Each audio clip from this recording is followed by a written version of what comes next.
Hi, I'm Tim Cantrell with Applied Capital. I'm an investment advisor and certified financial planner here at Applied Capital in Nashville, Tennessee. One of the most common questions that we field from someone that is new to investing is how to handle an emergency fund, or should I even have an emergency fund? The answer is simple. Everyone should have an emergency fund. It is an essential building block to everyone's financial plan. In fact, we will not start investing for a client without an intact emergency fund. The only exception is when someone already has savings in a retirement account. Otherwise, we recommend waiting until an emergency fund is in place. As a base recommendation, we recommend an emergency fund of 3 to 6 months of living expenses. It is a range since individual circumstances vary. For example, a 2-income family can operate closer to 3 months, whereas someone who is single and has erratic or irregular income may want to maintain a 6-month emergency fund or even longer. Other considerations would be job stability. If you're concerned about losing your job, then it makes sense to increase your emergency fund.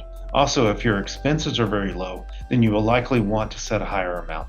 Think of replacing a transmission in your car. If you're just getting started and your employer offers a retirement match, we suggest waiting to participate until you have a nominal emergency fund of $1,000 to $2,000. Once the nominal amount is achieved, then you can start participating at a level that will obtain the employer match. An example would be a 5% contribution with a 4% match. Once your emergency fund is fully built, then you can bump up your retirement savings rate. A common follow-up question is, where should I invest my emergency fund? Our goal is not to obtain a good return on an emergency fund. It is to have an emergency fund that is readily accessible to avoid the need to borrow at a high interest rate, which could derail your savings plan. Therefore, we recommend using a local or online bank that is convenient for you. We also suggest splitting your emergency fund from your operating account. So using a savings or money market account for your emergency fund makes sense. Use a checking account for expenses. Remember, getting a return on the emergency fund is not the goal. You should use your emergency fund for true emergencies only. For example, unexpected medical bills, a major home or auto repair, or a job loss. And it is not for planned expenses or for your vacation. If used, replenish your emergency fund as soon as possible.